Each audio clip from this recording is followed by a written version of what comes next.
Hello, sports fans across the African continent. Many thanks for joining us on another fresh edition of 360 Sports, where every angle counts. I'm Dre Batinga, your jersey number 7. Interesting sport development to be unraveled in today's edition of the program. The 2024-2025 top flight season in Cameroon has come to an end. Colombe Sportif de Lobo were crowned champions for the first time in history. The main retentions from the season, we're going to be diving deep into all of the developments, the referee chaos, the heavyweights who fell short, and of course the battle for relegation that saw 4 clubs drop to the lower leagues, most prominently Union of Douala after 67 years in the top tier. We're equally going to be talking about the 2025 AfroBasket tournament, where Cameroon's head coach Alfred Abuya has published a preliminary squad comprising of 3 NBA players, a first of its kind since 2007, and now tongues are wagging. Could this be the year Cameroon will win the AfroBasket for the first time in history after emerging as runners-up in 2007? That is the big question we'll try to unravel in today's edition of the program. We're joined here by Star Stop lined up at my far left. We've got Georges Rim, our usual consultant, joins us here once more. Thanks for joining us, Coach. Bon après-midi, bon après-midi à tous les téléspectateurs. C'est un plaisir renouvelé d'être une fois de plus convié à ce plateau, à cette émission 360 Sports. Thank you very much, Coach. It's always a pleasure to have you around to decrypt sporting development in Cameroon and beyond. And just beside my right hand, we've got a FIFA official, Alfred Vodawingla, fresh from Austria. He brings in rich experience to talk about referee problems in our top flight. Welcome to the program once more. Always nice to be in Cameroon, especially at Dash TV, one of my favorites, with Mr. Jorel. It's a pleasure being once more in Cameroon and in the house. Pleasure shared. This is second spell. The first time he was here, we're talking about the refereeing chaos in the South Boys Regional League. He had the opportunity to review some footages and he gave us his honest opinions about the calls made by some referees. Hopefully he's going to be doing so in the course of today's program. But the top flight season has come to an end. Let's get a rundown of how things played out with Colombe emerging champions. In the following report, we'll be right back to talk about those highlights that made the season outstanding. Let's watch. A mixture of celebrations, sad moments and boycotts characterized the just-ended MTN League 1 Championship, the Cameroon First Division Football League. After match day 30, major surprises were recorded, while Colombe Sportif de Lobo won their first title. Defending champions Victoria United finished 6th on the standings, while favourites Coton Sport of Garoua finished 4th. Malheureusement, on a eu beaucoup de problèmes extra-sportifs. We suffer from a lot of off-pitch problems that forced us to review our objectives. With all the off-pitch issues, we are just happy to achieve the essential, which is to keep the team in the top tier. For the other objectives, we will try next season. Et pour les autres ambitions, on va se réorganiser et voir l'année prochaine. Ça n'a pas été une saison facile, mais je peux déjà... It wasn't an easy season, but I would like to congratulate my players and technical staff for the work done and the administration who made it possible to get this far in the championship. De toutes les façons qu'on puisse aller loin dans ce championnat. The battle for relegation saw Bamboutus of Mbuda, Union of Douala, Astrez and Young Sport Academy of Bamenda relegated to the lower leagues. Bamboutus FC, who after going for that break had to come back. It's very unfortunate that the management had to make that kind of flutter, else they should have been able to maintain their stay in the league. The season saw prolific strikers Serge Dura winning the Golden Boot. A race in the Golden Boot, eventually won by Serge Daura, who has a total of 21 goal contributions, that is both assists and goals inclusive. Another impressive thing was definitely the introduction of the league's youngest ever player in the likes of Amadou Christian Bouba, who equally became the youngest player to score in the league. The season was also marked by the boycott of now relegated Bamboutus of Mbuda and Young Sport Academy of Bamenda for unpaid dues, forcing the league to either reprogram or award 3 points to some teams. Referees were also on the headlines for contentious calls, most common the award of controversial penalties. L'effet des arbitres, il y a eu, c'est vrai que des équipes qui réclamaient trop de part et d'autre. We deplored some referee lapses this season. Some teams cried out that there was no fair play. The actions of the referee who had butted a player in the Apogés versus Sosa match, we greatly condemned that. But apart from that, matches were disputed on the field, and the best teams have stayed in the league. Mais en dehors de ces faits-là, je pense que ça se joue sur le terrain et les meilleurs sont restés. Colombe Sportif and Aigle Royal will represent Cameroon at the CAF Champions League next season. Only 14 clubs will play the Cameroon Top 10 next season instead of 16 this campaign. As the 2024-2025 Elite One Championship comes to an end, teams brace up for the 2025-2026 campaign.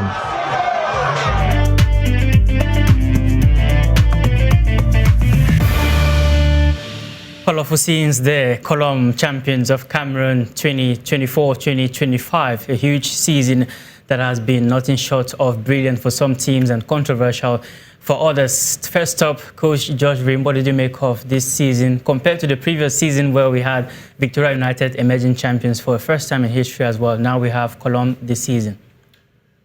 C'est un championnat qui s'est déroulé sous un format différent des 3 précédentes depuis l'arrivée de cet exécutif à la tête de la Fédération camerounaise de football.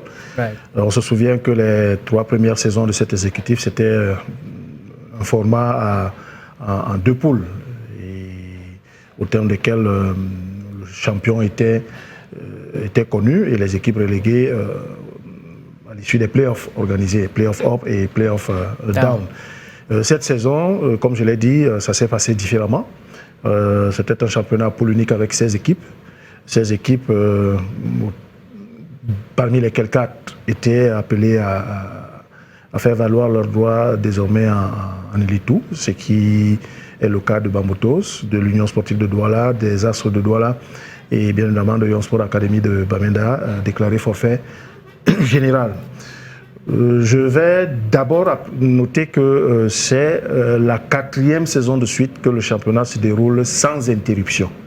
Right. C'est une chose qui ne nous était plus arrivée sous les anciens exécutifs où soit le championnat subissait des arrêts du fait de la grève, des grèves des clubs, ou alors un arrêt total, une interruption totale sans reprise pour un certain nombre de raisons sur lesquelles nous n'allons pas revenir ici. Donc, 4e saison de suite sous l'actuel exécutif où le championnat se déroule sans interruption, où il commence et se termine. Calendrier donc respecté. On a un nouveau champion, c'est la Colombe Sportive du Dia qui détrône ainsi Victoria United. On va dire que contrairement un peu à Victoria United qui a été sacré champion au terme des playoffs, on a cette saison une équipe qui a pratiquement marché sur toutes les autres. La Colombe Sportive du Dia et Lobo a eu un parcours digne de champion parce que je ne pense pas que cette équipe ait quitté la première place dès l'instant où elle s'y est installée jusqu'à la fin de saison. They were sure heading to be crowned champions at the end of the season, considering the way they started off at the start of the championship. Now, before the championship started, we had the favorites, all-time favorites, Cotton Sport of Garoua, who are the most successful in the top flight in Cameroon. And we had defending champions, Victoria United, with their midfield maestro, Wifon Nathan Douala. But we didn't see much from the team this particular season. Were you surprised with the performance of Cotton Sport and Victoria United? Oui, really surprised. J'étais effectivement surpris de voir que ces équipes n'ont pas su tenir la cadence imprimée par, ou le rythme imprimé par la Colombe Sportive du Dia et Lobo. Right. Cotton Sport s'est essayé, d'ailleurs a terminé, je crois, 3e ou 4e de ce championnat, jusqu'à 10 ou 8 journées de la fin. Cette équipe semblait être en mesure d'aller véritablement concurrencer la Colombe Sportive du Dia et Lobo, mais bon, après, comme je l'ai dit, la Colombe a imprimé un rythme tel que c'était pas facile pour les autres de suivre. Je ne me souviens plus, même dans les statistiques, je ne me retrouve plus sur le nombre de victoires enchaînées par la Colombe Sportive du Dia et Lobo cette saison. Vous avez beau être Coton, vous avez beau être Gazelle, vous avez beau être Panther, Victoria United, quand vous voulez suivre le rythme et à un moment donné, vous avez le sentiment que l'équipe en haut ne vous donne pas l'impression de s'essouffler, vous, ça finit par vous décourager, donc vous êtes habité par le découragement et vous jetez un tout petit peu l'éponge. Je ne vais pas dire que les autres ont jeté l'éponge, mais je dis que c'est la Colombe qui a imprimé un rythme que les autres n'ont pas pu suivre. Par contre, j'ai été surpris, bien évidemment désagréablement, par les prestations de Victoria United cette saison. On se souvient qu'au sortir de la saison dernière, le président Valentin Coin avait annoncé les couleurs de ce que serait la saison de son équipe cette saison, que ce soit sur la scène continentale en Afrique ou bien sur la scène nationale. On se souvient en début de saison, les équipements à la pointe de la technologie. Exactly. Juan Valentine did a lot for Victoria United. Exactly. And listening to their coach a while ago, he said the team suffered for some off-pitch issues that constituted their dismal show this season. But nonetheless, their president, Juan Valentine, being a very cheerful giver, he gifted 200,000 CFA francs to each of the Opopo players as appreciation for their performance this season. They did finish fit and they will be poised to come back strong in the next football season. Now, coach, referee Alfred Starr, we had the course of this season, the referees were on the headlines for multiple games consistently.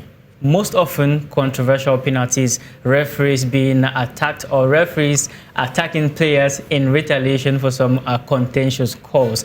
And fresh from Austria, we are curious to find out the kind of measures that you do implement out there to reduce the occurrence of these kinds of scenarios in the championship out there that Cameroon can actually leverage on. Yeah, actually, football in the Western world, as we know, in the developed countries, they have rules and regulation and a system well organized where everybody respects law and order. Right. And there's a hierarchy of discipline among the referees themselves and the match officials. So that's why such issues are very limited. Or yeah, they happen, but it's very rare in situations. You know, when I saw in Cameroon where the matches where controversial decisions were taken by certain referees, it was a pity. And sometimes I feel bad for it because these videos go viral. People see them in the Western world. And it's a blow to us because me being a referee there, they'll tell me, hey, this is bullshit in your country. So you learn here, how come people in your country are officiating matches this way? I feel ashamed for it. Even though I'm there in the country, that's why I had my license. I did my referee school in Europe and training, everything. And then seeing that everything there is done perfectly, then there's a negative side of it from my own home country, which I'm supposed to be proud of. It's a kind of shame and setback to see referees who have been compromised and making wrong calls. Definitely, it's an ugly sight to see. Now, from a referee's perspective, what would prompt a referee to go physical with a player in a game that is currently ongoing? Well, you know, there is a gap difference between referees. Referees and footballers is just like a teacher and a student. We are older than the footballers, so you can't physically go on someone that you're officiating a match, no matter what. You are the boss, you make the calls. No matter what, there's a security, you can speak to them. Maybe in an orderly manner and respectful manner, but going physical is a no-go zone. In Europe, if you go physical on a player, it's the end of your referee career. Right. If a referee go physical on a player go physical on the referee, it can be sanctioned with fines and match suspension. But for a referee, it's even dangerous. It's the end of your career. Your license is being withdrawn that particular day, and there's a criminal case, court case, and everything that has to do with it. And this is very bad. It's even worse for a referee. Indeed, it's even worse for a referee. We see it happening in our local leagues, and the image is not good for Cameroon football. And Cameroon football as a whole is curious about what the organization could do to make it more better in terms of professionalization. A while ago, I issued a call to you talking about the crisis where the referees were on strike in the littoral region, demanding their unpaid dues, which many believe accounted for the chaos we're seeing because the referees have to survive at the end of the day. And you told me they wouldn't have allowed the dues to take that long for it to come. Exactly. There's what we call collegial solidarity. If the referees in the littoral salaries are being withheld, and those in the southwest region or northwest region are still officiating matches, we are all colleagues. So if our other colleagues are on protest, we are all supposed to go on protest because this involves us. Tomorrow is him, the next day can be you. So it's very egoistic. I said it I met some of the referees in the League One game in the room. I told them what you people are doing here is not good. You people are supposed to work together. Right. If one person is down, it's for all of you. You are protesting for the whole Cameroon Football Referee Federation. It's not only for one person, because you are going to be the next victim. And some of you are going to officiate matches because you have been, you have been compromised to think about your financial advantages. Now, should that really be an issue? Unpaid dues, should a referee flaunt the canons of officiating and all that comes with it because they've not received their dues? Should that be an excuse from a referee perspective yourself? Yeah, I will answer that as a yes and a no. Because if you send a hungry man to go and work without a salary, and he has a means to have that money, he's easily compromised. But for somebody who has his salary fixed on a regular basis, he might say, no, I don't want to destroy my career, I have my salary, and I'm fine with that. In Europe, this thing doesn't happen. If somebody even joke with you to offer you maybe a small bonus, to a small favor, it's very dangerous. If I report to the Federation, he has a big problem. We don't need that. It's not worth it, because we think, what we think, we think about our dignities, and we have a future. You have a professional career. If you have been proved corrupted in one part of your career, it affects your other career. True. I'm an engineer in my normal job. Okay, if it happened that I took a bribe somewhere in a game and it comes out, my job is going to sack me. A referee it's not what I'm living for. It's a hobby. My professional career is going to be ruined just because I took a small token from a referee, which I can give up any day, but my professional job stays till I go to retirement. Exactly, Alfred. And of course, even the safety of the referees is jeopardized. Some of them are being flagged by some supporters. We strongly condemn that, of course, here on 360 Sports. Pitch issues remain on pitch issues. And of course, if clubs are not contented, they have to file a case at the referee commission, and the case will be looked into. And coming back to Colombe Sportive Duja, they lost just 3 out of their 30 matches this season. As they emerged champions at the bottom of the tables, of course, Bamboo Tools dropped Astres, Young Sport Academy of Bamenda, and of course, Union of Douala were relegated to the lower leagues. It was even more shocking for Union coach George Rim, who after 67 years in the League 1 are dropping to the League 2. A big blow for the club. Oui, c'est... Bon, en réalité, ce n'est pas une surprise. Il a fallu dire que c'est la surprise de la saison. Right. Mais on peut considérer que c'est la surprise de la saison parce qu'effectivement, la seule équipe qui, depuis sa création, parmi les équipes légendaires de notre championnat, n'avait pas encore connu de relégation. Canon a été relégué, Tonnerre est en Élite 2, Oryx, je n'en parle pas. Les Léopards, et bref, pratiquement toutes les autres équipes sont descendues. Seule l'Union sportive de Douala n'avait pas encore connu pareille situation. Donc cette saison, malheureusement, c'est arrivé. Mais il faut dire que c'est depuis 3 ou 4 saisons que l'Union flirte avec la relégation. On se souvient d'ailleurs que quand l'actuel exécutif arrive, on fait jouer le championnat, je crois, à 22. Parce qu'il n'était pas question de faire descendre certaines équipes. On avait décidé de maintenir tout le monde. Or, si on avait respecté les homologations de fin de saison, Union aurait dû déjà être reléguée il y a 4 saisons. Ça n'a pas été le cas. Et les saisons qui ont suivi, ça n'a pas toujours été cela. La saison dernière, d'ailleurs, le club a dû jouer les play-off down pour assurer son maintien. Donc on va dire que ce qui est arrivé cette saison n'est que la suite logique de ce qui se profile à l'horizon, qui se profilait à l'horizon depuis 3 ou 4 saisons. That's right. Relegation has been knocking on the door of Union, and finally the club opened the doors to relegation, and they are dropping to the League 2 come next season. Hopefully they'll be able to emerge champion and gain promotion back to the top flight come the 2026-2027 season. Of course, 2 spots are available. Well, the top flight this season saw as top scorer Sergis Dura from Gazelle FA. He scored an outstanding 15 goals, recording 21 assists in the process. From a Gazelle FA perspective, a quite laudable performance from the young striker, who is a huge prospect for Cameroon football, playing for a club as Gazelle, not among the top dogs, but the goals kept coming for Serge Dura. His boots miraculously found the back of the net. Years of hard work showing off as he was awarded at the end of the season as top scorer and the top assister of the season. Now, Africa, we've established that there is a referee problem in Cameroon when it comes to decision makings And the question is, what can Cameroon do to improve on this situation? We know that with the new mandate of President Samuel Eto'o, it's about rebranding the image of Cameroon football, and the refereeing seems to stain the image of Cameroon football. What would you recommend for referees to do to make their job a profession that one can emulate, or not to be so dependent on the funds that they should be allegedly bribed with in some cases? Yeah, the issue, I've been saying this time and again on different medias. The problem with Cameroon referees is there is this, what they call the head of the referee administration. Is the one who is responsible.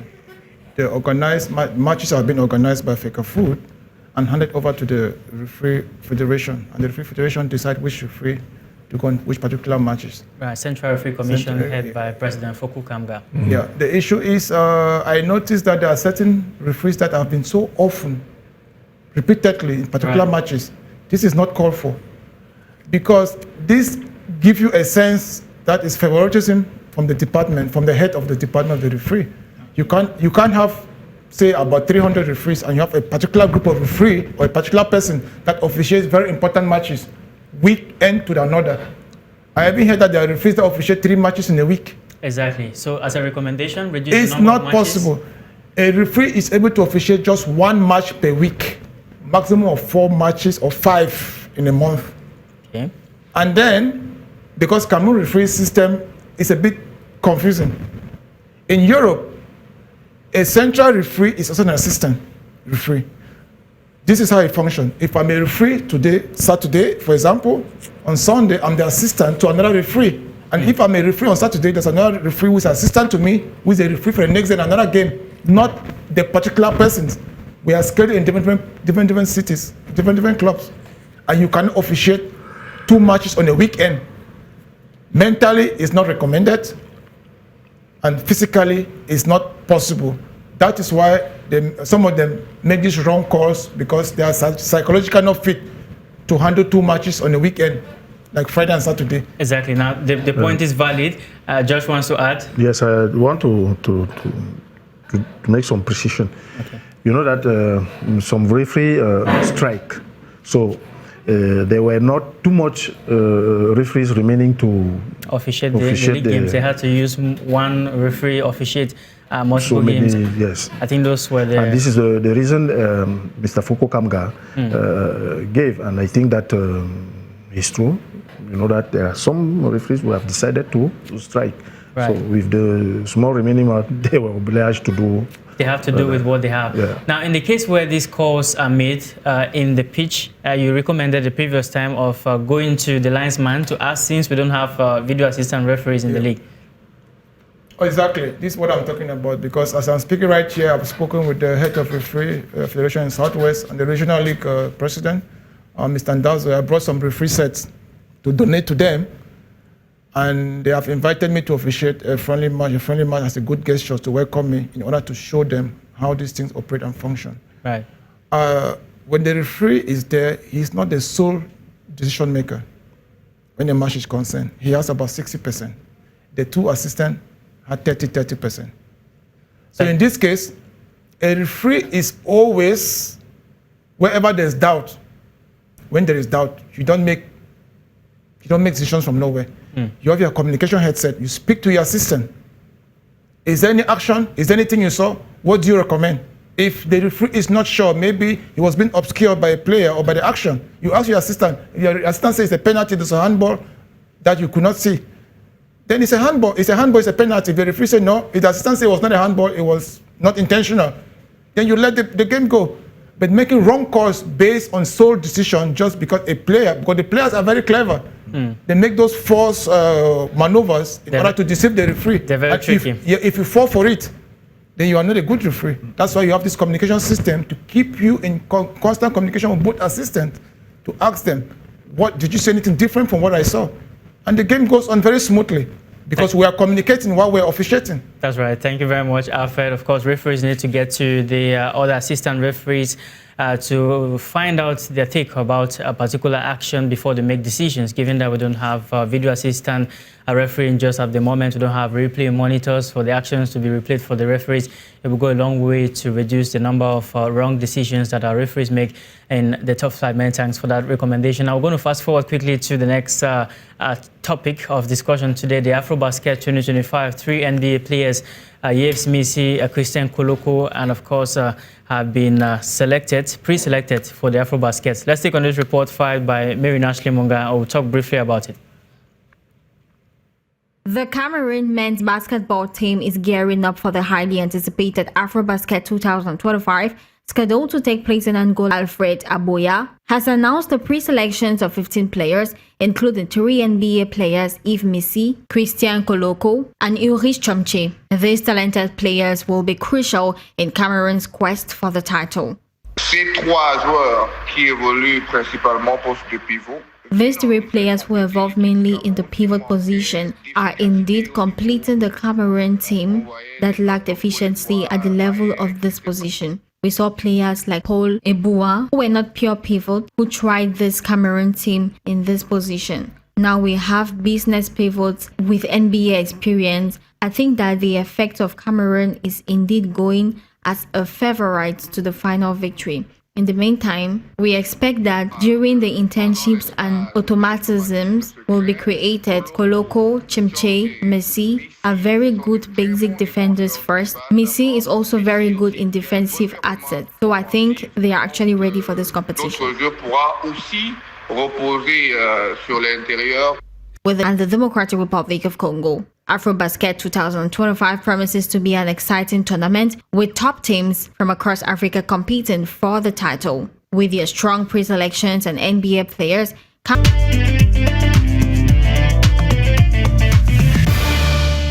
Welcome back to 360 Sport, where every angle counts. Basketball Africa League, 3 NBA players to the rescue for Team Cameroon. Could this be the year Cameroon win the AfroBasket for the first time in history? The big question is posed. Best result, runners-up 2007. George Rim, when you saw the list, what was your appreciation? C'est une présélection, il faut déjà faire cette précision. Exactly. Il y a des joueurs qui pourraient ne pas être retenus. Mais la grosse particularité ou curiosité, c'est la présence effectivement de 3 joueurs NBA dans cette liste. Yves Missi. So how much contribution could they bring? Yves Missi, Christian Koloko et Ulrich Chomche. Maintenant, si effectivement on peut les avoir tous, vous conviendrez avec moi que leur contribution ne sera que bénéfique pour cette sélection. On se souvient qu'à l'époque, quand un seul joueur NBA, Luc Ba Amoté, était là, on voyait comment sa seule présence stimulait, galvanisait le groupe et à lui seul, il constituait 30-40% des performances de cette équipe, que ce soit en termes de points marqués ou bien de rebonds récupérés ou même de passes décisives. Donc si vous avez 3 joueurs de ce niveau-là dans cette équipe, vous pouvez multiplier les performances de Luc Bamouté par 3 et effectivement qu'on aura une équipe beaucoup plus conquérante que celle que nous avons souvent eue. Mais le problème, c'est de les avoir tous les 3. Pour Yves Missi, je pense que c'est certain, il sera là. Koloko et Chomche ont manifesté également l'envie de défendre les couleurs du Cameroun, mais maintenant, ça dépendra d'un certain nombre de choses en ce qui concerne les 2 derniers cités pour espérer les avoir dans la sélection finale. Thank you very much, George. We're running behind time. Just some quick stats for the 3 NBA players called to camp. Christian Koloko plays for the Los Angeles Lakers. He's got a 2.4 points average per game this season, 2.5% rebound per game. Ulrich Chomche plays for Toronto Raptors. He's got a 0.7 point percentage per game, while Yves Missi is the most promising, who plays for New Orleans Pelicans, recorded a 9.1 points percentage per game and of course 8.2 rebound average per game. He's declared his interest and we're looking forward to the finalists of Coach Alfred Aboya in the days ahead for Cameroon's 2025 AfroBasket expedition. So on that note, that we cap today's 360 Sport, where every angle counts, here on Dash TV. Many thanks, George Rim, for staying with us. You're welcome. And of course, Alfred Vodawingla, FIFA official, coming to grace our set for the second time. Many thanks for being here with us. It's nice. It's a pleasure being here. Thank you. I will look forward to the next edition. The next edition, of course, 360 Sport comes next week, Sunday. Until then, stay tuned to Dash TV. We are where every angle counts.